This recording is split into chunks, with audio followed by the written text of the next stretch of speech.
of boxing coming your way when it comes to the weigh-in at 5 Eastern on FS2. And then on Saturday, a loaded night of boxing. We have the prelims coming your way at 7 Eastern, 4 Pacific time on FS1. And that'll get us to our pay-per-view at 9 Eastern, 6 Pacific time. Our co-main event can literally be a main event anywhere in the world. Let's meet one half of our main event combatants from Flint, Michigan, the two-time super middleweight champion of the world.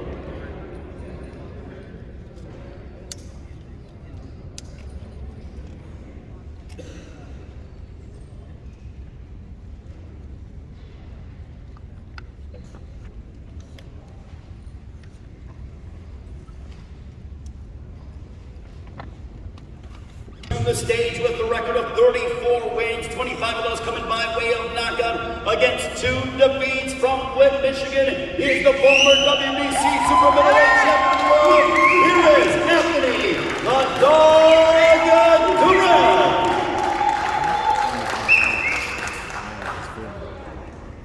And his opponent comes our way from Ashland City, Tennessee, and is looking to no doubt reclaim his throne atop the super middleweight division. To the stage with the record of 21 wins, just 1 defeat, a dozen victories coming by way of knockout. He is the former IBF Super Middleweight Champion of the world. Ladies and gentlemen, presenting Caleb Flint.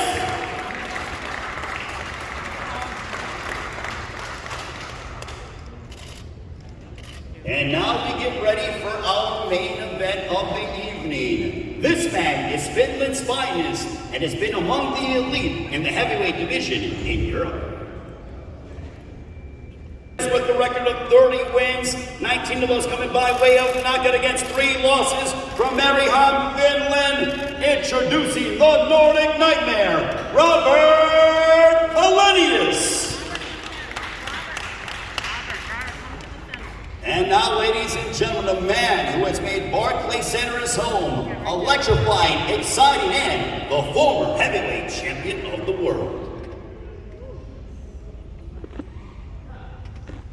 An outstanding record, 42 wins, 2 losses, 1 draw, 41 big wins coming by way of knockouts. Fighting out of Tuscaloosa, Alabama, he is the former WBC heavyweight champion of the world, the Bronze Bomber, Deontay Wilder.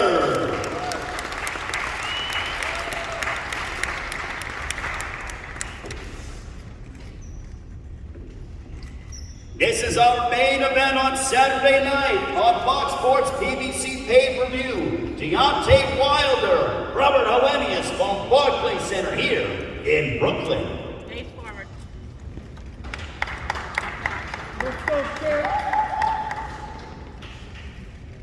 Thank you. Thank you very much, gentlemen. You can take your seats.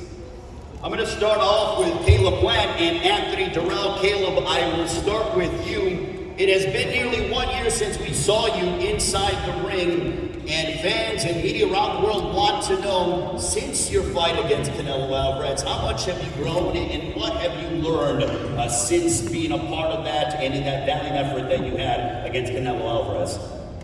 Well, like you said, it's been a minute since I've been in the ring, but shortly after that fight, me and my team, we got right back to work, and we cleaned up a few things and kept working on things that we had a lot of success with in my last fight. And I've been working ever since. Me and my team, we've been in the dark, grinding, staying focused. And come Saturday night, I'm excited to show y'all what we've been working on. Anthony, I know you have mentioned that in the course of your career, you're a 2-time super middleweight champion in the world. You mentioned that you either want to fight for the title or you want the big names in the division. Well, lo and behold, here we have Caleb Plant and you in this super middleweight title eliminator. Well, what are your thoughts on your opponent? And obviously, I know that there is no love lost between either one of you. I'm not gonna talk. It's a fight at the end of the day. You know, we all go in the ring, we give it our all, but I'm gonna go in there and whoop his ass. Simple as that. Caleb, when he goes ahead and he states that he's going to handle business against you, he seems a little bit dismissive. He wants to go out there and hurt you. What is your response? Well, leading up to this fight, throughout the whole lead up, he's had a lot to say about me, how much he hates me and don't like me, and nobody else likes me. But I'm not here to talk about emotions. This ain't a therapy session. I could care less if people like me. I'm here to do a job. I'm a professional. I don't have to like you. Motherfucker, ain't no shit in the rules I got to like your ass. Where that shit at? Show me. So like I was saying, Just don't run. Get on your bike, bitch. he's had a lot to, say about my resume, and I haven't fought anyone. Yeah, but he's who you fought? somebody who, Tell me who you fought. he's somebody who has about twice the amount of fights as I do, and he has 4 people on his resume who are either current or former world champions at the time he fought them. I have about half the fights he has, and I have 3 people who are either current or former world champions at the time I fought them, and that's with the half the fights that he has. And come Saturday night, I'll have 4 just as many as him with half the fights he has. So, are you a bum? Are you a bum? Because you said all I fight is bums. Are you a bum? Back up, man. Are you? Are you a bum? Are you? Who you fight? Tell me who you fight. I'm fighting you. No, And that's all you need to worry about. You a bitch? I'm fighting you. Right. That sounds good. He said all I fight is bums, but I'm fighting him. So anything that we've done before this, it's not going to matter once the bell rings. He's got to fight me, I got to fight him. Just don't run. Caleb, you've been pretty adamant about, handing out a prediction coming into this fight. You proclaimed that after the beating you give Anthony Dirrell, that he's going to retire. Why do you feel that way? I just feel like I'm going to put a vicious ass whooping on my boy. And You ain't never after put that, nobody he'll be riding off into the sunset. Who And that'll be it for him. The only way you can retire me is running around the fucking ring out and get old. That's the only way you can retire me. You can't do nothing, man. Fuck you can do. Huh? You can't hit. Yeah, keep on laughing, bitch. Anthony, where does Caleb plan to? Both of you guys have extensive resumes, former world He champions. ain't got shit. No, he don't. Don't lie to that boy. He don't got nothing. He a bitch. Well, I'm just You see how mad he is? You see how easy it is to get him mad? No, I ain't You see this? You see I how ain't mad mad, he is? baby. I'm mad, but you trying to get my attention this whole camp. I'm mad. I ain't talking to you. I don't care about you. Look at you. You scared. You scared of you thinking, boy. Think good, too. I see that. But now we'll turn it over to the bronze bomber, Deontay Wilder. Deontay, it's very interesting because you have animosity with these 2 guys, but you and Robert Helenius are certainly gentlemen, and you guys have mutual respect between each other, him being your former sparring partner. When you decided to come back, and there was a list of names that you could have chosen for your comeback, why did you decide to settle on the Nordic Nightmare, Robert Helenius, who is no easy task for any heavyweight in the world? First off, I got tremendous love and respect for Robert.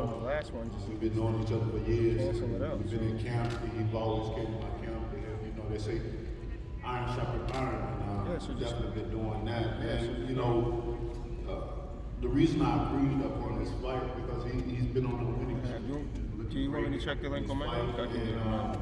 This is for WBC Eliminated. So, if I'm going to be in it and come back in it, why not fight the best and why not, fight for something worth fighting for?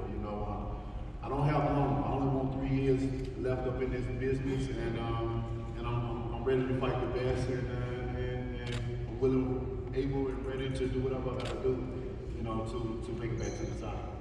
Well, it's great to see you, champ, as always, and now with the Nordic Nightmare, Robert Helenius. Robert, you have been fighting, involved in boxing for over 25 years. You've always stated your goal is to challenge for the heavyweight championship of the world. You are literally, potentially, one step away, but in order for you to get to that path, you have to get past this man, the bronze bomber Deontay Wilder. How important is this fight for you on Saturday? Well, I've been throwing my life to this sport, so of course this means everything for me. And I've been doing all the work I can do to bring my best self up in this fight, and I'm ready. Deontay, this has been the home to many memorable events for you. 4 fights, 4 victories, 4 knockouts. You look at the names of Arthur Spuka, Berman Stavern, Luis Ortiz, and Dominic Brazil most recently in May of 2019. What makes Barclays Center so special for the Bronze Bomber? I think it's the electrifying energy that this arena presents. You know, I've had some of my most dramatic knockouts, most exciting knockouts, and enjoyable moments right here in this arena. So, you know, when I came here and got off the plane, the energy here just felt amazing. And I asked my team, do y'all feel the same thing that I feel? And they agreed with me, they felt the same thing. So it almost feel like a second home to me. You know, I'm always here, I put on my best performance here, right here. So, you know, with that being said, I'm not looking for nothing less than a great performance come Saturday night. So the fans is in for a treat. You know, it's a lot on the line, you know, and I think I got the right opponent for us to get the fans what they want to see. You know, one thing that resembles me and Robert, he got a warrior heart, a warrior mentality. And everyone knows I will have a warrior heart and mentality as well. So when you're fighting with your heart, you're willing to go out on your shield. And that's what's going to be tomorrow. We're going to go out on our shield, baby. Is that why you had such an extensive training camp? I mean, your pre-camp, I thought, was rather remarkable. You put in hundreds of rounds in your pre-camp, even before diving into training camp. Is it because you know that you have a dangerous and formidable opponent in front of you on Saturday? Most definitely. You can't look past Robert Helenius. You know, like I said, when any fighter fight with their heart, you can't look past it. You know, and you know, I put in like 600 and something rounds in. I think it was 620. You know, how much was it? Well, I'm downgraded. 725. So since Tom has a part of the Deontay Wilder. I'm downgraded. Al's been keeping up with everything, and it's been a tremendous count. You know, pre-count been tremendous, and going into official count has been just as great as well. You know, we had to slow down a little bit because I was overtrained, and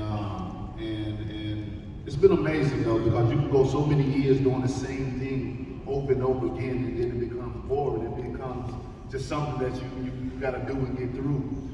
So we changed up a lot of things. We changed up location. I was out in Vegas for a long time, and then I did my sparring back in Alabama, and it refreshes a lot of things.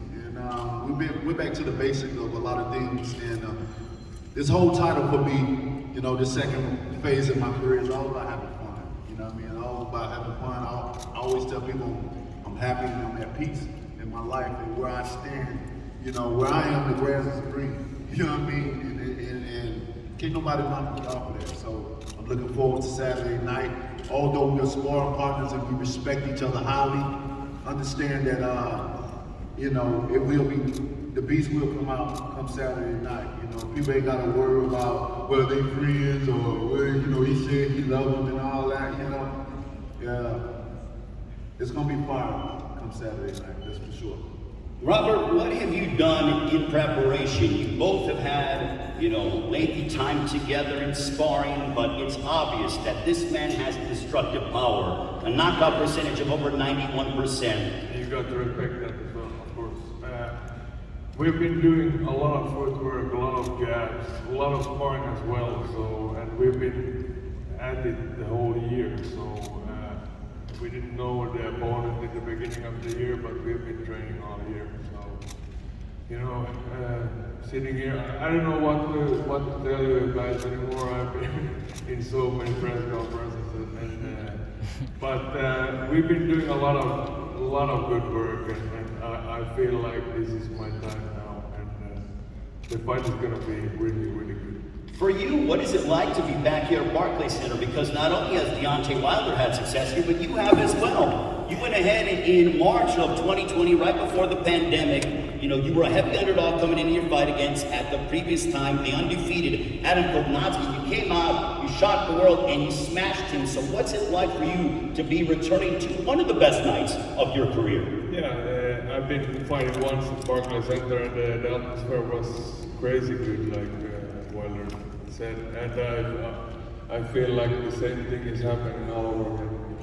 Deontay, you mentioned in the theme to this fight, since you decided to come back, that you're fighting for yourself. What does that mean, and how dangerous does that make the bronze bout? Well, Ray, I gotta correct you. Coming back to the second phase, I'm a true people's champion. Fighting for the people. I was selfish, just fighting for my family and bringing them up. Bringing them out of poverty, being able to establish a lifestyle that we love to do. And when I want to do something, go places, I'm able to do so at any given time at will. But being the unveiling of the statue for me meant a lot to me. To see so many people come from so many different countries out to join hand with us, to unite with me and my family and my loved ones. It meant a lot to me, just to think about the past. They say when you think about the past, certain emotions come out of you. And to think about that moment in time, the history for me, man, it's an amazing feeling. So it just allowed me to understand that I mean so much to so many people around the world. People gravitate to the things I do, to the things I say, and they apply it to life. Like I said, the only way you obtain knowledge is applying it to life, and that's how you become wise. And to see that, to see so many people shed tears and break down families and stuff like that, it allowed me to know, man, I gotta keep going. I'm still young.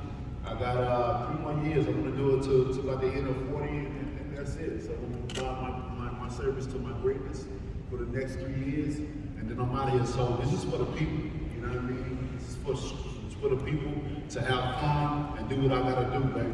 So the bronze member back, so long live the heavyweight division. But you mentioned 3 years because you said you want to fight till 40. So before I get over to Anthony Dirrell, I want to wish you an early happy birthday. I know your birthday will be next Saturday, October 22nd. So happy early birthday, Deontay. 2 more years. Thank you. Okay, 2 more years. Well, speaking of birthdays, Anthony Dirrell will be celebrating his birthday tomorrow. Happy early birthday to you, Anthony. But the odds makers in Las Vegas, as they look at this fight with you and Caleb Plant, you are as much of a 6-1 underdog. What are your thoughts? Do you pay any attention to that, or do you use that as extra added motivation? That's just another way for me to make a little bit more money. That's it. But I'm fine with that's people's opinion at the end of the day. That's what they think, and it's fine. Where do you feel, not giving away your game plan obviously, but where do you feel you hold the advantages over Caleb Plant? Caleb ain't showed you nothing special, period. No fight. He showed me nothing special. He's a good boxer, but other than that, he showed me nothing special. Be ready for Saturday, because I am. Caleb, you have pointed out about Anthony Dirrell. You stated that he has on your social media that he has a big bar but no bite. Why have you come to that conclusion, and how do you assess Anthony Dirrell as a prize fighter? Well, he's a former 2-time world champion, so I'm prepared. Me and my team are prepared. We work really hard for this moment, but at the end of the day, I think he does work a lot more than he bites. And I think he's selling a lot of wolf tickets right now, being the dog. So. Anthony, did you see any of those social media posts from Caleb Plant? Did people send them to you and everything else? And what were your thoughts? Did you take that as gamesmanship, or did it upset you? No, I didn't upset me, man. That's how you feel. He wanted me to engage with him. I'm too old for that shit. I don't play with kids. He a kid to me. Well, I saw earlier in the week you posted a photo where you looked in impeccable physical shape. Is this, I know a lot of fighters say this, but how would you analyze your training camp for this fight? One thing about Anthony Dirrell, correct me if I'm wrong, but I feel like you fight better with their emotions in a fight. Is that fair to say? Sometimes, we just got different game plans for different people.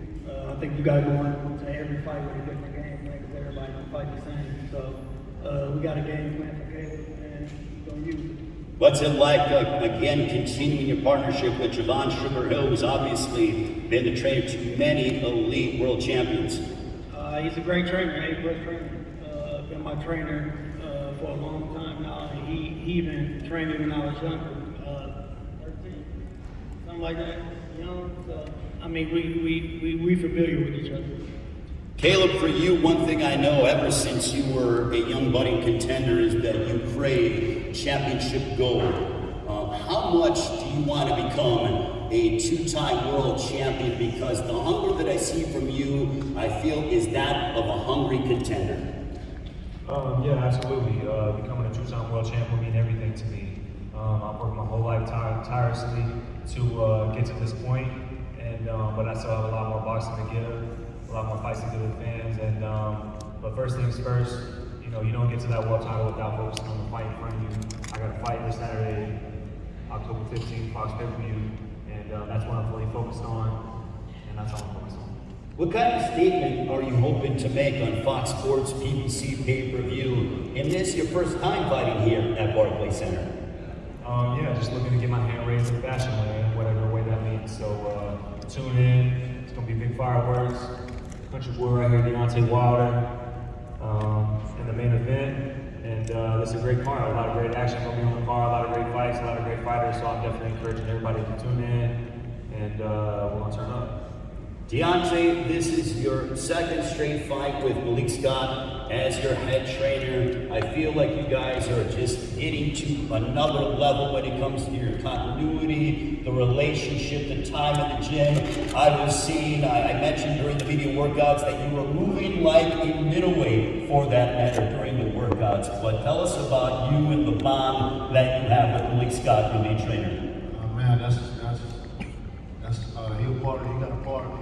he got a part, and that's my guy, man. You know what I'm saying? He definitely holds a part in my heart. I mean, we've been together for a very long time, and when we first met, man, we clicked instantly. You know, I cooked for his family.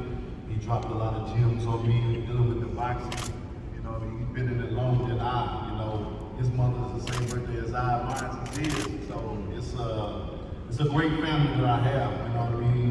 I have a lot of day ones on my side with me, along with my conditioning coach, Joey Scott, right here. He's definitely day one. You know, day one from day one. You know what I mean? So it feels good to be able to have so many great guys a part of my life. You know what I mean? Whether it's dealing with boxing or dealing with just life itself. So you know, I'm looking to end my career on a happy note with my guys right beside me. Robert, for you, you're a heavy underdog coming into this fight, more than a 4-1 underdog.